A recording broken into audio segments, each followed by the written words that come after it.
Jillian could count on one hand the number of times she had been on a boat, but this particular journey had to be the worst one on record.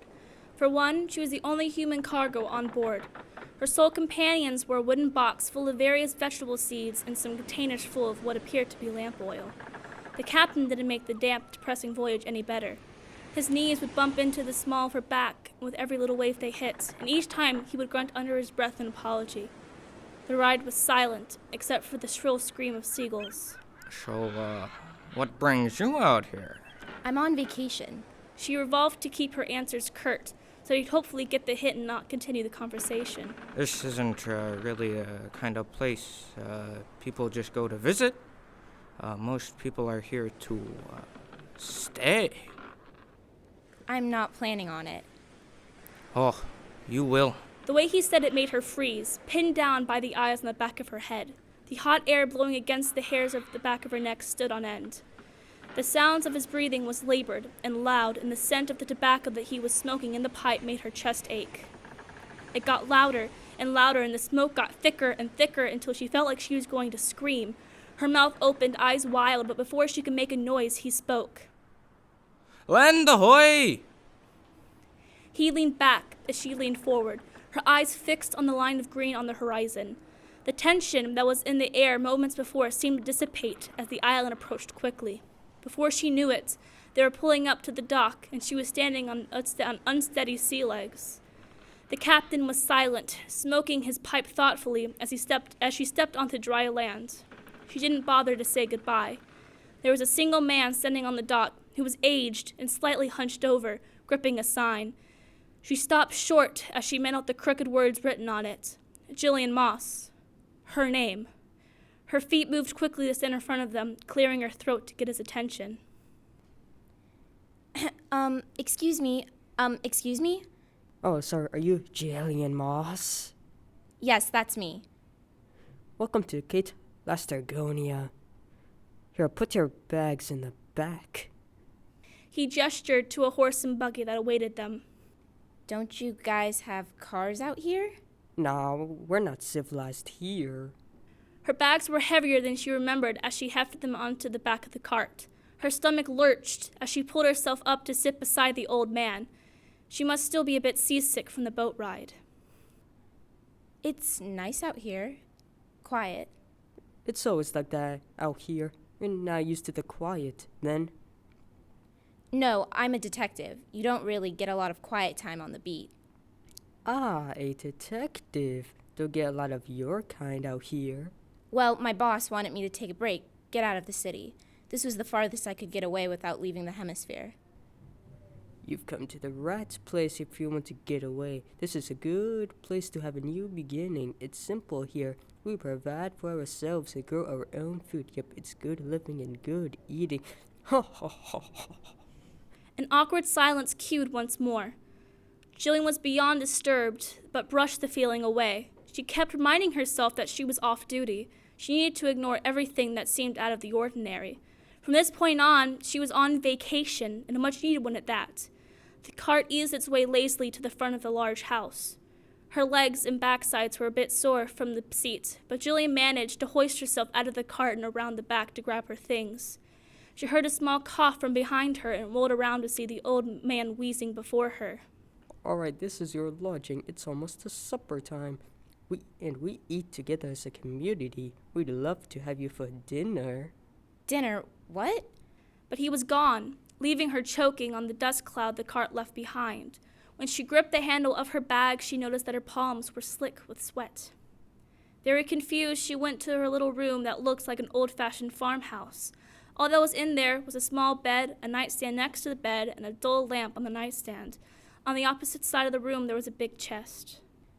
Great. No closet. Welcome to the rustic lifestyle, Jill. She slowly unpacked her clothes, folding them precisely before laying them in a chest. Taking a clean pair of pajamas, she turned to go to the bathroom for a shower, but then there was a knock at the door. I'm coming. She put the clothes back on the chest. She gripped the handle, steering herself, and opened the door with some amount of trepidation. Jillian relaxed. Everything was fine. Oh, thank you. Supper already? Can't I take a shower first? Libby urged her faster as she tugged her out of the door and into the fog that seemed to be permanently stuck to the island once the clock struck 5. Since the island was pretty small, it took next to no time to get to the building. Libby was chatting excitedly in her ear, an arm looped through hers, but she didn't pay any particular attention to what she was saying. Libby moved to open the door for her, and as they moved into the biggest building on the island, Jillian was taken aback by the sights, sounds, and smells of dinner. There were a lot of people there for such a small, primitive island, and the people were all unique, young, old, and all seemingly well-fed for a place with only a small patch of dirt for veggies and a couple of dairy cows. Libby pulled her down into a chair as she sat down in the seat facing opposite. 2 older-looking men and a woman with a little boy on her lap were sharing the table next to theirs, and it was close enough for one of the men to lean close to Jillian and breathe in deeply. You smell real nice. Jillian jerked away from him quickly and looked around the table to gauge the other's reactions. The other man just laughed, and the woman smiled at her. Don't mind Frank. He's just a little unfamiliar with how to act around strangers, shall we say? My name is Christine, by the way, and this is my son Lucas. How do you like the island so far? Jillian awkwardly smiled at her, but before she could speak, there was the sound of a glass being tapped with a spoon from the head of a table. Everyone turned in unison as the woman rose to her feet. Her graying hair was held back in a long braid, her clothes just as plain and simple as the others, but the way she held herself as she stood there before the others made her seem elegant and graceful. The glass was held aloft in the air, her smile soft and sweet as she scanned the now silent room. Hello, my friends. Jillian sat there, hands twisting the napkin in her lap into knots, silent and unsure of what to do with herself. Regina's eyes scanned the rows of seated residents until they landed on her, and Jillian shivered as she looked into the bright eyes that zeroed in on her. Tonight we are joined by a new guest, a Miss Jillian Moss. Miss Moss comes here from her life as a police detective and from the city. She has chosen to spend her time here with us. Welcome to Cape Laestrygonia. Jillian swallowed as there was a smattering of polite applause. Regina nodded to those seated, easing herself back down and motioned for everyone to keep eating. Jillian tried to keep up with the conversation at the table, but was all too aware of the curious gazes from the others. She suddenly felt a hand on her shoulder and looked up to see Regina holding a bowl. Hello, Miss Moss. Thank you for coming to stay with us. Thank you for having me, ma'am. Oh, please, call me Regina. Here, I brought you some food. A stew was placed down before her, and the steam rising from it warmed her face. Thank you, Regina. It's my pleasure. If you need anything, just come see me, dear. Now eat up and have a good night. And with that, Regina made her way back to the head of the table, back straight and poised. Jillian scooped up some of the meat and broth with her spoon and tasted it, sighing contently. If the food was always going to be this good, maybe she'll get used to life on the island quicker than she thought. In fact, she did adapt well to the island lifestyle since that first night. She quickly fell into a little pattern that seemed to correlate with everyone else. Jillian didn't mind the assimilation, and in fact, she welcomed it. She'd never been this at ease, and it was a wonderful feeling. However, on this particular morning, something seemed off. She hadn't seen Libby on her way out to breakfast, and no one seemed to notice that she was missing. She sat down at her normal table with Frank and Kristen. Again, no one mentioned the absence. Where's Libby? Christine paused, her fork halfway to her mouth. Lucas clutched at the front of his mother's shirt and glanced between the 2 women. Don't worry yourself none. Just leave it alone, Miss Moss. Jillian bristled, but kept her mouth shut. She kept glancing over at the empty spot beside her as she ate breakfast, an all too familiar feeling of suspicion crept into her thoughts. There was no sign of Libby throughout the rest of the day, and life on the island went on like nothing was amiss. Jillian tried to act just as blase about the rest of them, but the feeling of skepticism wouldn't stop nagging at the back of her mind. She needed to talk to someone, and the only person who would have the answers was the person she dreaded speaking to the most, Regina. In the short time that Jillian had been on the island, she had figured out one thing. Everyone was afraid of Regina. It wasn't that she was a bad person or anything. In fact, she was the opposite. Regina's kind nature also had an underlying quality of hostility. She could be at times very severe, but for the most part was a very genuine person from what Jillian could gather. She marched to Regina's house the day after Libby had disappeared, and before she could knock, the door suddenly opened. Regina gave Jillian a quick once-over and pushed past her, making her way down the dirt path, away from Jillian. Wait, Regina, I need to talk to you. While Jillian jogged to keep up with her, Regina stopped walking and turned towards Jillian with a deep scowl replaced her normally serene expression. Now is not the best time, Miss Moss. She quickened her pace as she continued down the path. No, please wait, Libby is missing. Jillian was beginning to feel frantic, almost ridiculously so. Regina pressed on, obviously ignoring Jillian's questions. Jillian slowed to a stop as she watched the retreating figure, gnawing at her lip. No one seemed to have the answers, or at least wanted to give any. When Jillian got back home, a group of men were standing outside of Libby's lodging. Jillian managed to pick out Frank from the bunch and hastened toward him. Frank, what's going on? What are you doing with Libby's stuff? Jillian's sudden appearance seemed to have startled Frank as he jumped at the sight of her, but quickly regained his composure, putting the bedside table he was carrying back on the ground. Oh, hello, Jillian. What, this? We were just moving out Libby's things since she, moved back to the mainland. Frank smiled widely at her. His voice was chipper, and yet the words he spoke felt like a dull knife stabbing Jillian's chest. Libby was gone? It didn't make any sense. She moved? Why didn't anyone say anything? Why didn't she say anything? All her questions fell upon deaf ears as Frank was no longer listening and instead resumed helping with the move. It felt like something was weighing down on her chest. Her paranoia was now seemingly heightened and quickly began being sent into overdrive. She lay awake that night thinking about Libby and the move, and something was missing. It wasn't until well into the night that Jillian had jolted awake with one earth-shattering realization. How could Libby have left? There had been no boats in or out since Jillian had arrived. Jillian rushed out of bed and threw on some clothes. Yes, it was the middle of the night, but if she stayed there with all these crazy theories bouncing around, she would surely go mad. Someone knocked on her door. 3 precise knocks that made the hairs on Jillian's arms stand up. Slowly, she crept towards the window and peered outside. It was Regina. Beside her stood a group of people, the darkness and fog making it impossible to make out their faces. Uneasiness flowed through Jillian's veins, but she opened the door. Why, Regina, what brings you here this time of night? Jillian tried to keep her voice light while wondering why her hands were slightly trembling as she spoke. To still them, she rested them on her belt, where her holster should have been. Miss Moss, there's been a bit of a problem. It's time for us to have a little chat. She noted that as Regina spoke, her gaze was slightly unfocused and hazy. It was like she was looking at her, and yet she wasn't. A full-body shudder racked through her. I tried to talk to you earlier and you didn't want to listen to me. What's changed? Regina and the crowd began to move toward her, and Jillian instinctively took a step back. She could have ran back into the home, but something told her that it would be no good, that they would all follow.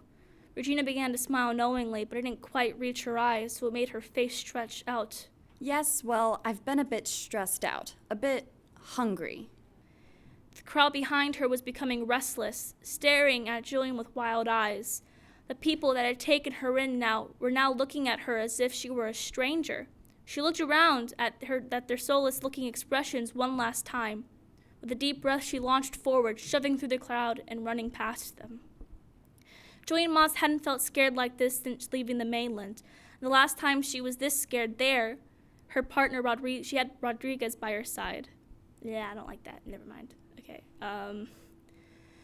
Jillian Moss hadn't felt that scared since... Nope. All right. Yeah. Jillian Moss hadn't felt scared like this since leaving the mainland. And the last time she was this scared, she had her partner. I am on a roll. Okay. Blah, blah, blah, blah. All right. Yes. All right. Last one. All right. Jillian Moss hadn't felt scared like this since leaving the mainland. And the last time she was this scared, she had her partner, Rodriguez, by her side. As she ran through the night, feet thudding hollowly on the rough terrain, she was transported back to that day, the day her partner was killed. It was supposed to be just another bust. That's what they told them. But something went wrong. Rodriguez was shot, and there was nothing Jillian could have done to stop it. The same sort of helplessness she felt then was coursing through her veins now. She looked for any sort of shelter to hide in. In the distance was a dilapidated building. She knew it was risky to hide there, but there was no time to think about how safe it would be to go in. She could hear pursuers approaching. She reached the wrought iron doors and used her last bit of energy to heave them open and throw herself inside.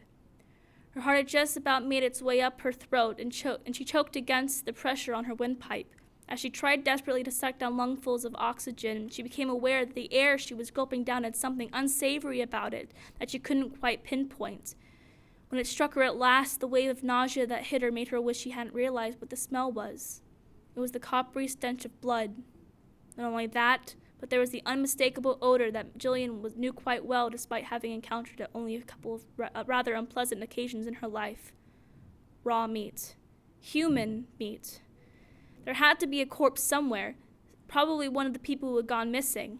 She gagged, hand pressed against her mouth to quiet her breathing as she frantically glanced around. The interior of the building she had sought refuge in was small, dark, and growing more sinister by the second the more she looked around. The light streaming in from the few windows starkly contrasted with the inky blackness, and the horror she felt amplified as her eyes adjusted and parts of the room came into view, looming out of the darkness like omens of death. A single blood-stained table, splinters visible at the edges. A menacing collection of different-sized knives, cleaned and polished, lined up with eerie precision across the rough surface. The light from outside reflected off the blades and helped to illuminate the rows of metal hooks lining one of the walls, an assortment of frightening but clean tools, a rickety-looking chair in the corner, a small metal sink covered in scratches and scars, the exposed beams and rafters holding up the roof, paint peeling off the ancient wood. But by far the most grotesque feature of what Jillian now knew to be a slaughterhouse was the pile of meat on the table. Again, not even haphazardly stacked together, but neat and organized, methodical, like everything else in the otherwise barbaric and primitive-looking room. As she scrutinized the mound of uniformly sliced slabs and methodically cut chunks of meat, her gaze alighted upon something she'd been dreading this entire time, but hadn't seemed actually possible until she really saw it with her own two eyes. Peeking out from the middle of the heap, almost innocent in the way it was slung across its fellows, was a human hand. She swallowed down a scream in her throat as she backpedaled until her back hit the splintered wood of the wall. Tears sprung from her eyes, which were locked on the limp hand, made silver in the moonlight. She stood there, shaking in place until she noticed everything was quiet. She stopped breathing, listening so hard her ears were ringing, until there was a bang on the door. She jerked away, moving to hide behind one of the support beams. Miss Moss, it's time to come out now. Jillian's eyes squeezed shut, covering her mouth like she could keep the whimpers contained with force. Miss Moss, we are eating as a community. The door flung open. They were inside. We'd love to have you for dinner. My name's Emm Eiden, and thank you for listening to Fresh Meat. Remember, be careful who you dine with.